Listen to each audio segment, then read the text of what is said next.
Cheat Code Support Strategist by Clouds. My Head in the Clouds Not Coming Down on AO3. Chapter 19 Noise. You rely on your quirk too much.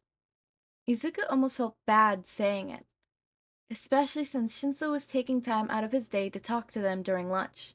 His quirk was amazing. Of course, he relied on it, and it was part of him, so Izuku couldn't discourage that, but yep, Mei popped up, shoving a spoonful of rice in her mouth. But don't feel bad. Most heroes do, but that's why you have us. Shinso looked at them skeptically. And how am I supposed to be a hero without my quirk? Izuku waved his hands practically in front of him. Not without your quirk. We would never tell you to hold yourself back like that. It's just, well, you see. It's the activation requirement, Mei interrupted. You're pretty good at making people respond to you, but eventually you're gonna come across someone who has more self-control than you have sass. Izuku couldn't hold back a huff of shocked laughter. Yeah, what she said. The fact is, once people know about your quirk, you'd have a huge handicap. It would be like if a villain immediately took Snipe's gun at the beginning of a fight. He would still have his quirk, but he wouldn't be able to use it. The only difference here is that Snipe can use his quirk to protect his gun. You can't. Mei thought for a moment. He also carries an extra gun. Izuku, let's give Extra-kun a gun! Shinso looked at them in shock and a bit of fear, so Izuku figured he wasn't quite ready for that, despite the amazing potential the idea had. Maybe let's start with something smaller, like how can he prevent villains from finding out about his quirk? Nice thought, Shinso pointed at them with his chopsticks. But that's the thing about my quirk. If you fall for it once, you know how it works.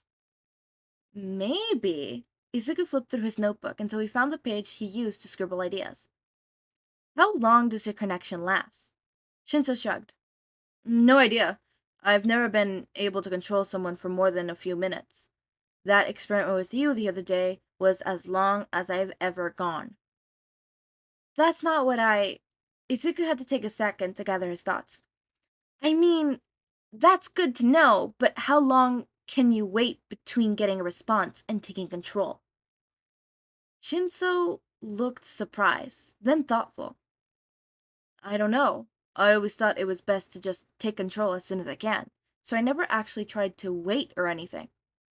Izuku grinned and flopped to a new page in his notebook. Perfect.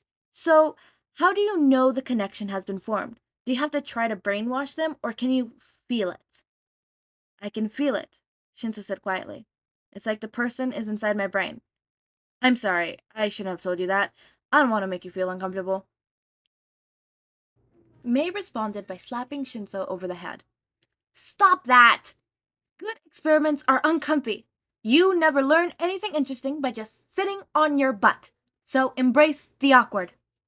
Izuku laughed, then saw the choked expression on Shinso's face and laughed even harder. I don't know how you could give an inspirational speech, Mei-chan. I am a woman of many talents, Mei said cryptically. You'll never discover them all. And on that terrifying note, Shinso dawned. Do you want to start? Of course, Izuku responded with a grin. Do you have the connection now? Shinso nodded, with a concentrated look on his face, but didn't respond. Izuku nodded. It must take a fair amount of focus on keeping the connection without completing the brainwash. Mei, start the timer. Already on it, Izuku. Mei pressed a few buttons on her phone, and the experiment officially began. So, Izuku, how are the hero students doing on their opponents for me to make super awesome babies? They're doing well, Izuku smiled, and grabbed one of the many notebooks he created for the project. Each student had their own notebook, dedicated to their quirk and ideas, and while some were still completely empty, others were already halfway full. The notebook Izuku happened to grab was for the one of Class 1B's students with a really cool copying quirk. This guy. Monoma, for example. He could copy any quirk for 5 minutes, but I think there might be a way for him to create, well, basically a stockpile of quirks. If he has to touch a person's whole body, then that won't work, but if it works with any DNA, then he could incorporate different quirks into his costume and always have them on hand when he needs them. Mei grinned. I like the way you think, Izuku. Suddenly, Izuku's brain went foggy as an increasingly familiar feeling of Shinso's quirk washing over him. It only lasted a few seconds before Shinso released his control. I'm so sorry. Shinso was a little out of breath and looked pale and slightly sweaty. I held on as long as I could, but why is that so difficult? Because your quirk wants action, Izuku said. Instinctively, people want to either do something or not. No one likes being caught up in a in-between place. But this is great. You don't have to take control immediately, which gives you a few minutes to distinguish your real activation requirements. Mei-chan, how long did he last? 2 minutes, 8 seconds, Mei declared. I'd prefer it if it would be a little longer, but we could train that, Izuku agreed. Ideally, we could get him up to 5 minutes between responses and control before the sports festival, but we'll of course have to see how things work out and... Wait, back up, Izuku interrupted. What do you mean my real activation requirements? And shouldn't I be focused on keeping control of people longer, or controlling more people, or giving more advanced orders or something? What's the point of training to wait before taking control? Which isn't easy, by the way, when, as a hero, I should be trying to resolve the situation as quickly as possible. Izuku looked at Mei, who shrugged. He thought he'd explained everything pretty well. Shinso sighed. How about you two start again at the beginning, but this time, pretend that you're talking to someone who doesn't have a single clue what you're trying to say, because I don't. Oh! Izuku glanced at Mei again, before taking a deep breath to try to organize his thoughts. Okay, so the main problem with your quirk is that it's more effective if your opponent doesn't know what it is, right? That's the basic idea, yeah. Shinso rolled his eyes. But what does that have to do with the time in between the responses and my control? Because from where I'm sitting, it seems like a non-secure. It's a red herring, Mei grinned. Shinso didn't look any less confused and raised an eyebrow at Izuku, after apparently giving anything close to a normal answer from Mei. It's about distracting whoever you're fighting with and buying the truth inside a bunch of useless information, Izuku exclaimed. For example, sometimes in books, something important will be thrown out, but the readers won't realize it because the man with the scar, who turns out to be the villain, was mentioned right alongside a woman with a large hat who was completely unimportant. If you take control immediately after you answer, Mei flicked Shinso on the forehead, then it's like putting a big neon sign above your head explaining how your quirk works. Oh, thanks, Shinso said dryly. But, Izuku said quickly, if you wait a few minutes before establishing the connection and giving the other, and use those minutes to do things like make direct eye contact and establish physical contact, or, I don't know, jump up and down 3 times while singing nursery rhymes, then no one will know exactly which of those things established the connection, Mei finished. I don't think, Shinso deadpanned, but Izuku could see the faintest trace of a smile in his eyes, and it looked like he'd finally understand what they were going for. Okay, so when do I start?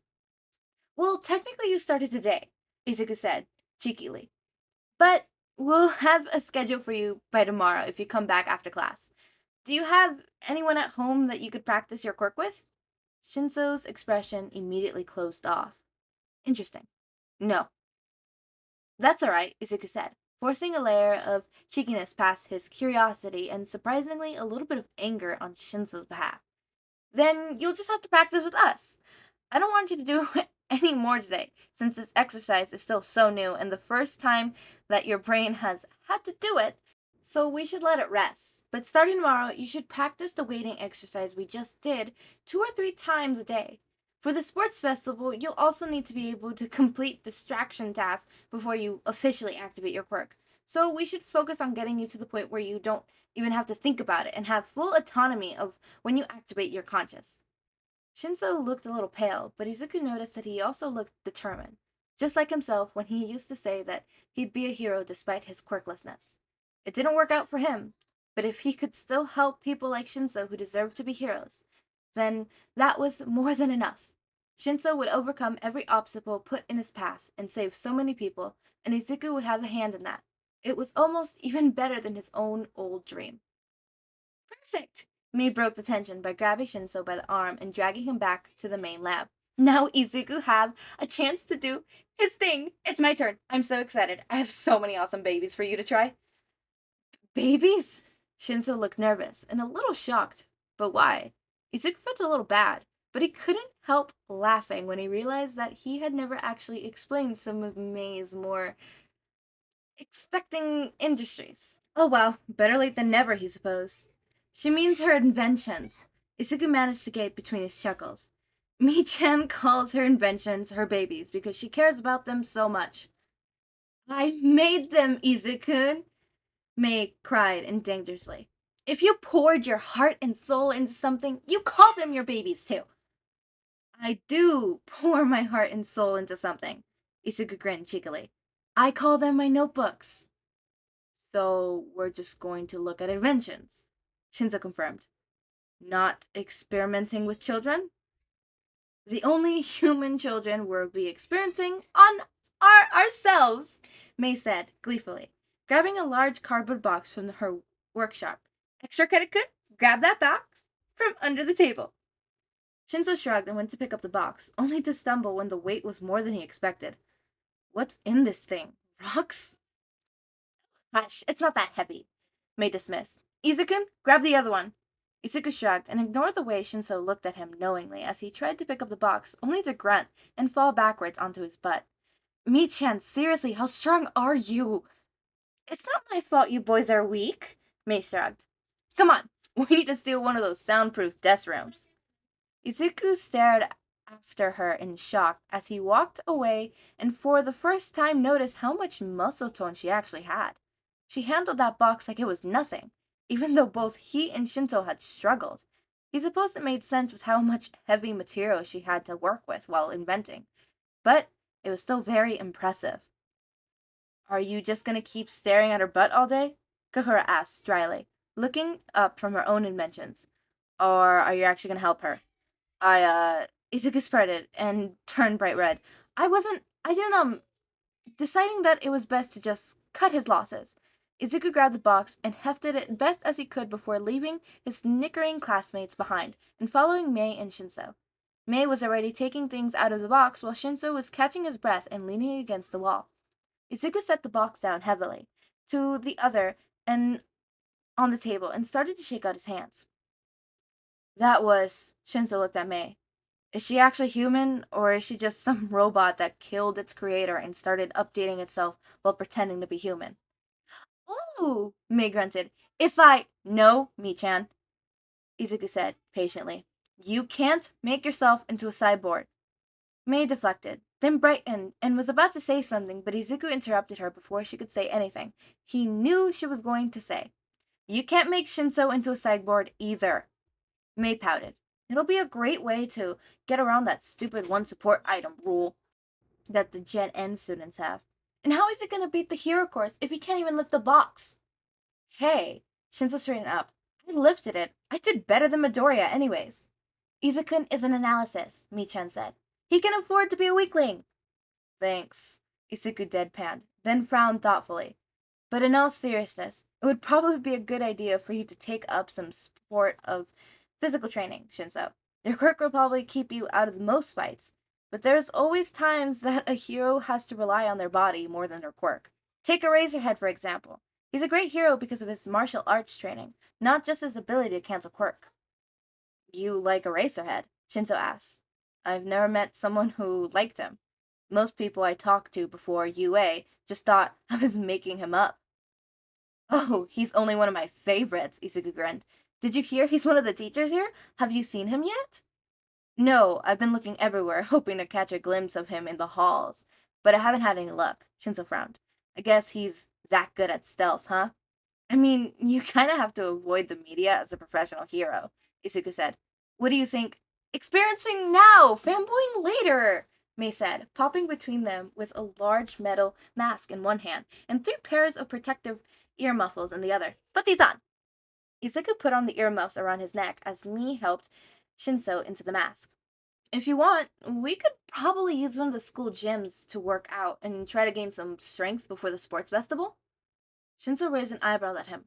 We? Izuku shrugged and stretched out his arms. I sit in front of a screen all day. I've been getting sores. Everywhere online says that adding some physical activity into my schedule will help with that.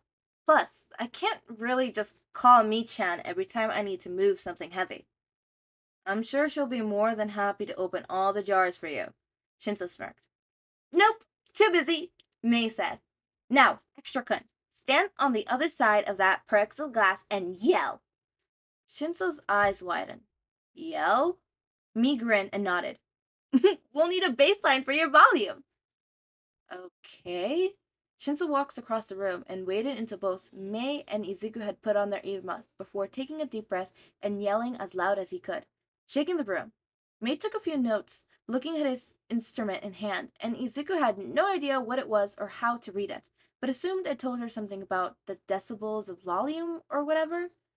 She pulled one of her earmuffs away and prompting Izuku and Shinso to do the same. Okay, Extra Kitten, now try to brainwash Izuku. Shinso nodded and turned to Izuku. What's your favorite food? Katsukin. Izuku waited for the familiar feeling of Shinso quirk to wash over him, but instead, after a few seconds, Shinso just shook his head. I can't make the connection.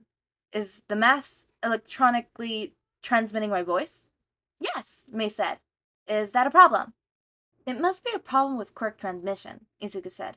Whatever establishes the connected is carrying on the voice itself, so having a speaker probably blocks that part. Is that right?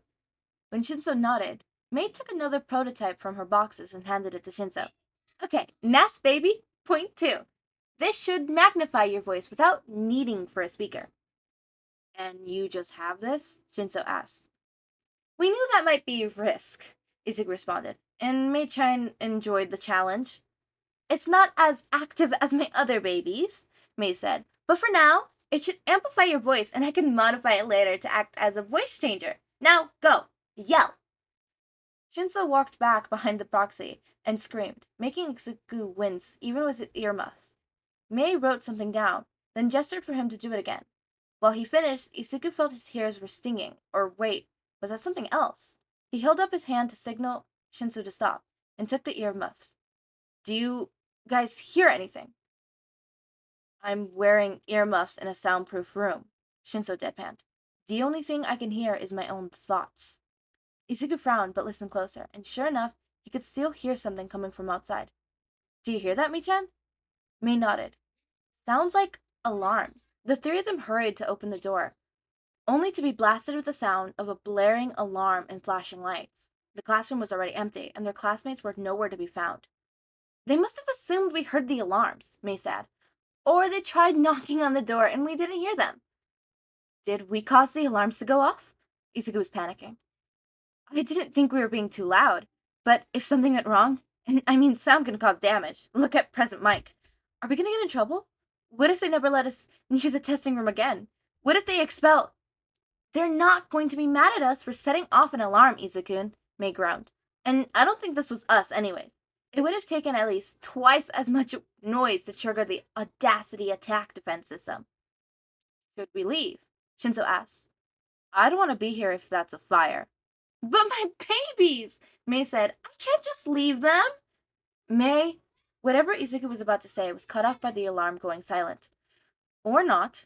The PA system cracked to life, and Nezu's cheerful voice filtered through the speakers. Hello, students. This threat has been handled. Please calmly return to class. All right, then, Mei said, pushing both boys back into the soundproof room. Back to testing! Izuku thought it was odd that the alarm was in the middle of the day. And what had Nezu meant by threat? He meant to look into it later.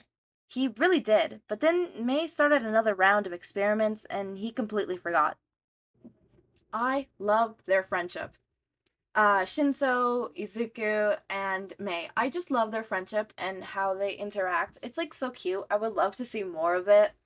I love how Izuku is living through Shinso vicariously. And thank you, Conan Gray, for teaching me what the word vicariously means through people watching. I'm not joking. I learned that through a song from. Yeah, I know, I'm weird.